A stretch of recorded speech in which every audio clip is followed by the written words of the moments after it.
एक ओंकार सतनाम करता पुरख निर्भव निर्वैर अकाल मूरत अजूनी सैभं गुर प्रसाद। अंग 137वां।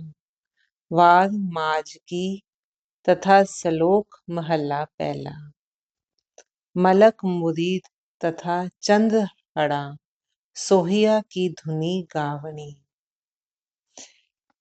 ये क्या है कि गुरु ग्रंथ साहिब में कुल 22 वार हैं। इनमें से कुछ वारों को तत्कालीन जो उस टाइम की लोक प्रसिद्ध प्रचलित जो लोक गायन थे उनकी धुनों पर गाने का संकेत है।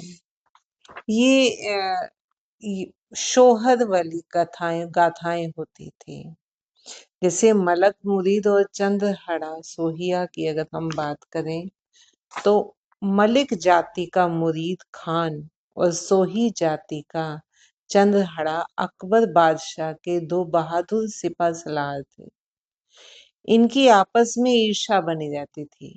एक बार बादशाह ने काबुल पर आक्रमण करने के लिए मलिक को भेजा, जिसने वहां जाकर शत्रु को जीत लिया, परंतु शांति स्थापित करने में उसे कुछ देरी लग गई। इधर चंद्रहड़ा ने बादशाह के पास मलिक मुरीद खान की चुगली करते हुए बादशाह को यह समझा दिया कि मलिक ने वास्तव में बगावत कर दी है। बादशाह ने चंद्रहड़ा को फौज देकर भेजा कि वह मलिक को सीधे रास्ते पर ले आए। दोनों में भयंकर युद्ध हुआ और यह दोनों योद्धा बड़ी शूरवीरता से लड़ते हुए मारे गए। लोकयान परंपरा के गायकों ने इस युद्ध के वृतांत को पंजाबी भाषा के काव्य रूप वार में गा गा कर लोगों को सुनाया। गुरु ग्रंथ के मुख्य संपादक श्री गुरु अर्जन देव जी ने गुरु नानक देव जी की इस वार को देश में प्रचलित मलिक मुरीद और चंद्रहड़ा सोही की गाई जाने वाली वार की धुन पर गाने का आदेश दिया है, ताकि राग माज की आध्यात्मिक वार जन जन तक पहुंच सके। ओंकार सतनाम करता पुरख गुर प्रसाद। सलोक महला पहला। महला पहला मीन्स ये गुरु नानक देव जी का सलोक है। गुर दाता गुर हिवै घर, गुर दीपक तिह लोय। गुरु ही दाता है, गुरु ही ठंडक का स्रोत है, गुरु ही प्रकाशित करने वाला दीपक है जो तीनों लोकों को प्रकाशित करता है। गुरु दाता है, गुरु ही देने वाला है, नाम दान देने वाला है, आत्मिक सुख देने वाला है, ठंडक का स्रोत है। क्यों? गुरु हमें सही मार्ग दिखाता है। विकारों की जो तपश है उसको दूर करके आत्मिक सुख शांति प्रदान करता है। प्रभु नाम को हृदय में बसाकर, प्रभु को हृदय में बसाकर। गुरु ही प्रकाशित करने वाला ज्ञान का दीपक है जो तीनों लोगों को प्रकाशित करता है। अमर पदार्थ नानका मन मानिए सुख होए। ये नानक सदैव बने रहने वाले प्रभु नाम रूपी पदार्थ में यदि मन लीन हो जाए तो सदैव सुख ही सुख प्राप्त होता है। महला पहला। पहले प्यार लगा थण दूध, दूजे माए बाप की सुध। मनुष्य की पूरी आयु को 10 भागों में बांटने पर पता चलता है। अगर उसको 10 भागों में बांटा जाए तो पता चलता है कि सर्वप्रथम जीव का प्यार माँ के दूध के साथ बनता है। दूसरी अवस्था में इसे माता पिता की पहचान होती है। तीजे भया भाभी बेब, तीसरी अवस्था में भाई बहन आदि की समझ पड़ती है। चौथे प्यार उपन्नी खेड़। चौथी अवस्था में खेल खेलने में प्यार बनता है। सबसे पहले सच में माँ बच्चे की पहचान किससे बनती है? माँ के दूध से। फिर उसके करीब कौन है? माँ बाप। फिर तीसरे नंबर पे कौन है? उसके भाई बहन और संबंधी जो उसके आसपास रहते हैं, उसके घर में रहते हैं। फिर उसको खेल खिलौनों से प्यार होता है। पंजवें खान पियन की धात। पांचवी अवस्था में केवल खाने पीने की ही लालसा बनी रहती है। उससे थोड़ा सा और बड़ा होगा तो खाने पीने की लालसा बनती है। छठवें काम न पूछे जात। और छठी अवस्था में जीव काम वासना के कारण उसके अंदर काम वासना उत्पन्न होती है, जो ऊंच नीच कुछ भी नहीं देखते फिर।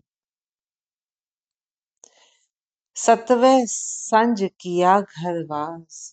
सातवीं अवस्था में धन माल इकट्ठा करके व्यक्ति घर का निवास बनाता है। आठवें क्रोध हुआ तन नाश। आठवीं अवस्था में सभी कामनाओं की पूर्ति ना होने के कारण व्यक्ति में क्रोध पैदा होता है।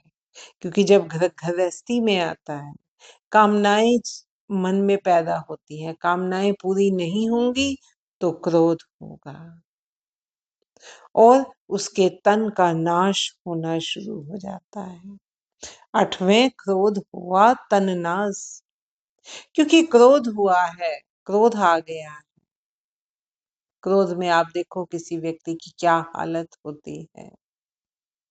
उसकी आंखें लाल हो जाती हैं, उसका शरीर कांपने लग जाता है, थर थर कांपता है, वो खुद भी कांपता है।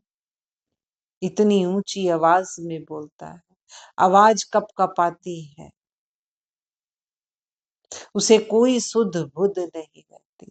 कितना शरीर पर जोर पड़ता है, उसके तन का नाश होना शुरू हो जाता है। नौवे धौले उभय साहा। नौवीं अवस्था में अब उसके केश श्वेत हो जाते हैं और अब सांस खींच खींच कर आना शुरू हो जाता है। 10वें दद्धा हुआ सुआह। 10वीं और अंतिम अवस्था में पहुंचकर व्यक्ति जल कर राख हो जाता है। गए सगीत पुकारी धा, उड़िया हंस दसाए रहा। जो साथी शमशान भूमि तक जाते हैं वे जोर जोर से पुकार पुकार कर रोते हैं, परंतु जीवात्मा शरीर में से निकलकर अब आगे का रास्ता पूछता है। आया गया मोया नाम, पिछे पत्तल सदहो काव। जीव जगत में आया और चला भी गया, उसका नाम भी लोगों को भूल जाता है। मरणोपरांत पत्तों की थाली आदि में भोजन रखकर कौवों को बुलाने का कर्म कांड लोग करते हैं, जिसको हम श्राद्ध कहते हैं। श्राद्ध में रखते हैं ना कौवे के लिए खाना, कि हमारे पूर्वजों तक पहुंच जाएगा। जीते जी तो हम उनको पूछते नहीं, मरने के बाद उनके लिए पत्तलों पर खाना रखते हैं। ये कर्म कांड ही है। मरणोपरांत पत्तों की थाली आदि में भोजन रखकर कौवों को बिलाने का कर्म कांड लोग करते हैं। नानक मनमुख अंध प्यार, बाज गुरु डूबा संसार। हे नानक, मन के पीछे चलने वाले व्यक्ति का प्रेम अंधा प्रेम होता है। वो देख रहा है कि मैं गलत रास्ते पर जा रहा हूं, वो समझ रहा है, फिर भी उस मोह के कारण, उस ममता के कारण वो उसी गलत दिशा में चलता रहता है। मन के पीछे चलने वाला जो व्यक्ति है उसका प्रेम अंधा प्रेम होता है, कि दिख रहा है सब गलत है, समझ आ रहा है, लेकिन फिर भी उसी से प्रेम करना है, उसी के पीछे जाना है। और पूर्ण गुरु प्रभु के बिना यह संसार डूबा चला जा रहा है। महला पहला। 10 बालतन 20 रवण, तीसा का सुंदर कहावे। 10 वर्षों का जीव बचपन में होता है। 20 वर्षों तक पहुंचकर यौवन में रमण करने के योग्य हो जाता है। 30 वर्षों का सुंदर कहलाने लगता है। 40 पुय 40 पुर होए, 85 पग खिस्से, 60 के बुढ़ेपा आवे। 40 वर्षों तक पहुंचने पर वह पूर्ण रूप से संसारी बन जाता है और उसकी अधिकतर कामनाएं विवाह, बच्चे, मकान आदि का बनना पूरी हो चुकी होती है। 50 वर्ष तक पहुंचकर यौवन की ढलान शुरू हो जाती है और पांव इधर उधर पड़ने शुरू हो जाते हैं। 60 वर्ष का जीवन बुढ़ापे में प्रवेश कर जाता है। 70 का मतिहीन असिहा का व्यवहार न पावे। 70 वर्ष का व्यक्ति विवेक बुद्धि से विहीन हो जाता है। उसका दिमाग कहते हैं ना कि हम अब इसका काम नहीं करता। उसकी बुद्धि मंद पड़ जाती है, उसकी याददाश्त कमजोर हो जाती है, उसे कुछ समझ नहीं आता, कुछ याद नहीं रहता,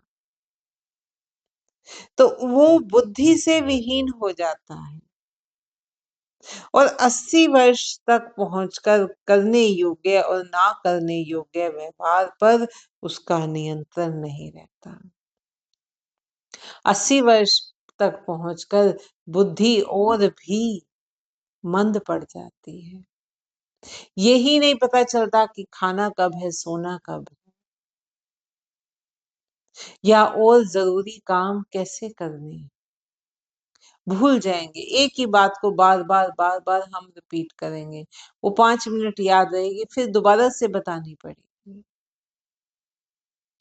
बुद्धि और भी काम नहीं कर रही है। वो करने योग्य और ना करने योग्य व्यवहार पर भी उसका नियंत्रण नहीं रहता। उन्हें यही नहीं समझ आती कौन सा कार्य कहाँ करना है, कहाँ नहीं करना है। 90 का सहजासनी मूल न जाने आप बल। 90 वर्ष का होकर उसका आसन अब उसकी खटिया ही बन जाता है और इतना बलहीन हो जाता है कि अपने आप को संभाल भी नहीं पाता। जो 90 वर्ष का होगा वो बेड पर ही होगा ज्यादातर। उसको चलने के लिए भी किसी का सहारा चाहिए, उठने के लिए भी किसी का सहारा चाहिए। उसका आसन अब उसकी खटिया ही बन जाता है और इतना बलहीन हो जाता है कि अपने आप को संभाल भी नहीं पाता। ढूंढोलिम ढूंढिम टिट्ठे मैं नानक जग धोए का धौल धर। दोबारा पढ़ते हैं।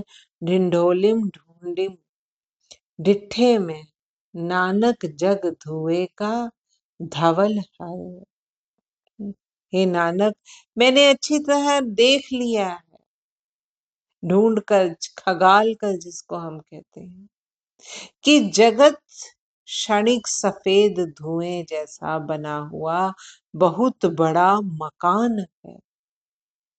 धुएं से बना हुआ, धुएं जैसा बना हुआ, अर्थात देखने में तो सुंदर लगता है, लेकिन अगर धुएं का मकान है तो वो स्थिर नहीं है, वो क्षण दो क्षण का है। जैसे जैसे हवा आएगी वो इधर उधर हो जाएगा, उसका रूप बदल जाएगा। जो देखने में तो सुंदर लगता है परंतु स्थिर रहने वाला नहीं है। पौड़ी। तू करता पुरख अगम है, आप सृष्ट उपाति।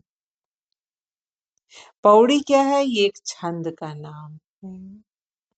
हे प्रभु, तू सृजनहार, अगम्य है, सृजना करने वाला है, तू अगम्य है। तुमने ही संपूर्ण सृष्टि उत्पन्न की है। रंग परंग उपार्जना बहु बहु विध भांति। यह सृष्टि भी अनेकों रंगों रूपों की है, जिन्हें विभिन्न तरीकों से बनाया गया है। तू जाने जिन उपाय सब खेल तुम आती। यह सब तुम्हारा ही खेल है, क्योंकि तूने ही इसे बनाया, इसीलिए तू ही इसके बारे में जानता है। एक आवे एक जाहे, उठ बिन नावे मर जाती। इस सृष्टि में कई जीव आ रहे हैं, कई चले जा रहे हैं, परंतु जो प्रभु नाम से विहीन है, वे बार बार मरकर दुखी होकर यहाँ से जाते हैं। जो प्रभु नाम से विहीन है, बार बार इन्हीं कर्मों के चक्कर में, अच्छे बुरे के चक्कर में, यही मोह के कारण, ममता के कारण, अहंकार के कारण बार बार जन्म लेते हैं, बार बार मृत्यु को प्राप्त होते हैं और दुखी होकर यहाँ से जाते हैं। क्यों दुखी होकर? क्योंकि जब जाने की बारी आती है तो समझ आता है, ले मैंने जो प्रसाद फैलाया है, उनमें से कुछ भी मेरे साथ नहीं आया। जिसके लिए मैंने सब कुछ छोड़कर, गुणों को छोड़कर अवगुणों की राह पर चला, धन संजोया, परिवार संजोया, इनमें से कुछ भी मेरा नहीं है। ये सब तो मुझे यहीं से छोड़कर जाना। तो दुख होकर पछताता हुआ यहाँ से जाता है, क्योंकि जो चाहिए आगे के लिए, रास्ते के लिए, वो तो इकट्ठा ही नहीं किया। गुरमुख रंग चलू लिया, रंग हर रंग राती। गुरमुख व्यक्ति प्रभु प्रेम के पक्के रंग में रंगे हुए हैं। सो सेव हो संत निरंजनो, हर पुरख विधाती। हे भाइयों, उस सर्वव्यापक विधाता एवं सत्य स्वरूप निरंजन, जो किसी विकार की मैल के रहित है, सत्य स्वरूप निरंजन प्रभु का ही सुमिरन करो। तू आपे आप सुजान है, वड पुरख वडाती। हे प्रभु, तू सबसे बड़ा है, तू ही सब कुछ जानने वाला सुजान है। जो मन चित तुध ध्याय दे, मेरे सचिया बल बल हऊं तिन जाती। हे मेरे सच्चे प्रभु, जो मन लगाकर पूर्ण चित से तुझ में लीन होकर तेरा सुमिरन करते हैं, मैं उन पर बार बार बलिहारी जाता हूँ। जो मन चित तुध जो मन चित तुध ध्याय दे, मेरे सचिया बल बल हऊं तिन जाती।